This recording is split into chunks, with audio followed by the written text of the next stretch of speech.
के साथ आए हैं, गठबंधन के साथ हमारे आए हैं। मैं उनका स्वागत करता हूं, बधाई देता हूं। साथ ही साथ वीरांगना उदा देवी पासी गौरव मंच के बड़ी संख्या में लोग आज समाजवादी पार्टी से जुड़ रहे हैं। इस लड़ाई को और आगे बढ़ाते हुए मजबूत बनाने का काम कर रहे हैं। इन सभी लोगों के सहयोग के लिए बहुत बहुत धन्यवाद और बधाई देता हूं। आज का दिन समाजवादी पार्टी ने तय किया था कि जिस तरीके से उत्तर प्रदेश में जिस समय समाजवादी सरकार थी, समाजवादी पेंशन योजना शुरू की गई थी। समाजवादी पेंशन योजना के तहत बड़ी संख्या में गरीब जो हमारी माताएं हैं, बहनें हैं, उनकी मदद करने का काम हो रहा था। और मुझे याद है कि 50 लाख के लगभग उस समय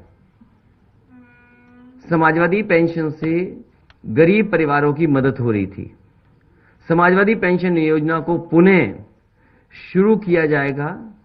इसके अंतर्गत वृद्ध जरूरतमंद महिलाएं, बीपीएल परिवार, उनको प्रति वर्ष 18,000 रुपए पेंशन देने का काम समाजवादी सरकार में किया जाएगा।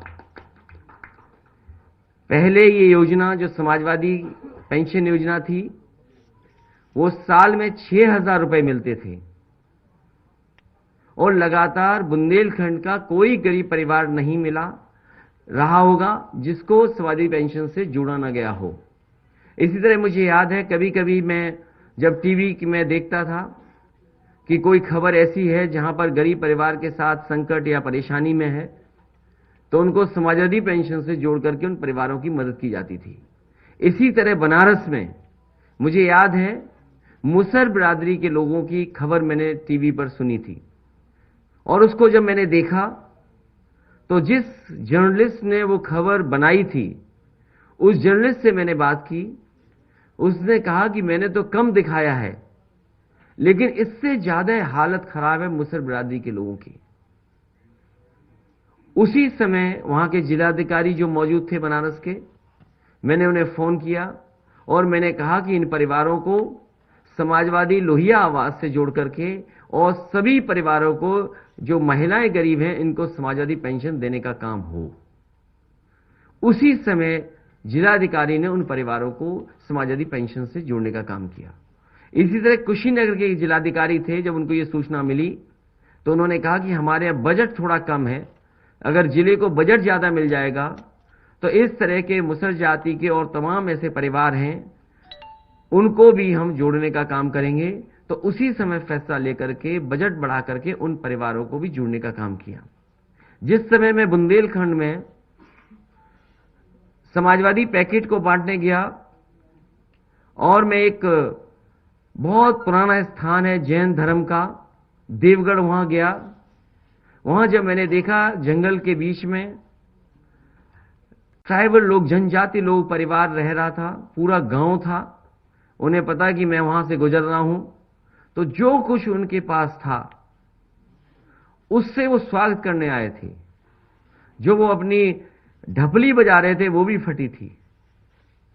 जो वो फूल लेकर के आए थे, वो कनेर के फूल और जंगल के फूल लेकर के आए थे, उससे माला बनाई थी।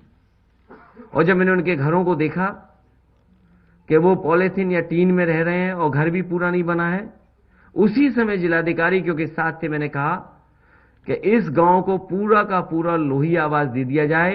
और मुझे खुशी है इस बात की कि मुझे जानकारी मिली जब मैं पिछली बार अभी ललितपुर गया था कि पूरा का पूरा गांव लोहिया आवास से बन चुका है। सभी को उस समय उस योजना से जोड़ा गया और साथ ही साथ समाजवादी पेंशन देने का भी काम हुआ था। इसी तरह लखनऊ में पीजीआई के पास सपेरे रहते थे और उन सपेरों को जगह ले ली गई थी आवास विकास के माध्यम से। उन सपेरे परिवारों की कोई मदद नहीं हो रही थी। समाजवादी सरकार बनी थी, लोहिया आवास के साथ साथ उन्हें समाजवादी पेंशन से भी जोड़ने का काम होना शुरू हो गया था। मुझे याद है कि कन्नौज में बड़ी संख्या में मुझे अक्सर हमारे कार्यक्रम में सपेरे मिलते थे, सपेरे समाज के लोग मिलते थे, और पता नहीं क्यों सपेरे समाज के लोगों से हम समाजवादियों का लगाव रहा है। वो हो सकता है इसलिए भी कि जो हमारी पहचान थी, अगर हम किताबें पढ़ें, पुरानी पढ़ें, तो जो राइटर्स थे जो भारत आए, उन्होंने जहां जहां भारत को किस रूप में लिखा, उन्होंने ये भी कहा कि भारत स्नेक चार्मर्स की देश है। तो उसी समय फैसला लिया था कि एक्सप्रेसवे के किनारे एक स्नेक चार्मर्स विलेज बनाया जाएगा। उस समय जमीन चिन्हित हो गई थी, जमीन नहीं ले पाए थे, लेकिन समाजवादी पेंशन दे दी गई थी उन परिवारों को, लोही आवास भी दिया गया था। लेकिन पुणे जब सरकार बनेगी तो एक्सप्रेसवे के किनारे स्नेक चार्मर्स विलेज बनेगा। साथ ही साथ ऐसे परिवार जो ऐसे गरीब, जिनकी जातियों के नाम पे ही गरीबी दिखाई देती है, जात के आधार पे ही बहुत गरीब है, उन परिवारों को 100% समाजवादी पेंशन से जोड़ने का काम समाजवादी सरकार में होगा। एक बार फिर मैं प्रेस के लोगों का धन्यवाद देता हूं और दोबारा कहता हूं कि समाजवादी पेंशन योजना शुरू होगी। इस बार 6,000 साल नहीं मिलेगा, इस बार 18,000 रुपए साल मिलेगा। और मैं अपने ऑपरेटर से कहूंगा कि अगर पुराना एड उन्हें मिल गया हो, क्योंकि प्रेस में उस एड से शुरू करना चाहता था, वो एड जरूर चलाएं और उसके बाद प्रेस साल के 6,000 और महीने के 500। ये सिर्फ रुपए नहीं है, किसी मजबूर बेसहारा के घर में इन्हीं से रोटी की खुशबू है आई, और कभी यही बन जाते हैं दवाई। समाजवादी पेंशन योजना में 500 रुपए की मासिक धनराशि।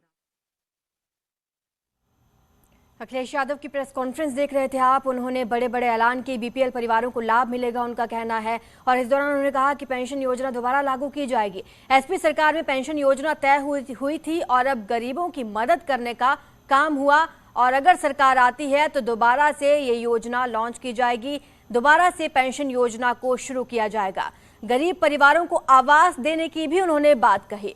अपनी प्रेस कॉन्फ्रेंस के दौरान अखिलेश यादव ने कई बड़े बड़े ऐलान किए हैं। गरीब परिवारों को आवास देंगे, ये कहना है अखिलेश यादव का। एक्सप्रेसवे के पास ये आवास दिए जाएंगे। पेंशन योजना पर भी उन्होंने बड़ा ऐलान किया। उन्होंने कहा कि दोबारा से पेंशन योजना शुरू की जाएगी। अगर समाजवादी पार्टी की सरकार उत्तर प्रदेश में आती है तो ये तमाम बड़ी योजनाएं दोबारा से लागू की जाएंगी। सरकार आए तो सालाना 18,000 रुपए पेंशन दी जाएगी और पेंशन योजना का लोगों को लाभ मिलेगा, बीपीएल परिवारों को लाभ मिलेगा। ये ऐलान किया है समाजवादी पार्टी के अध्यक्ष अखिलेश यादव ने।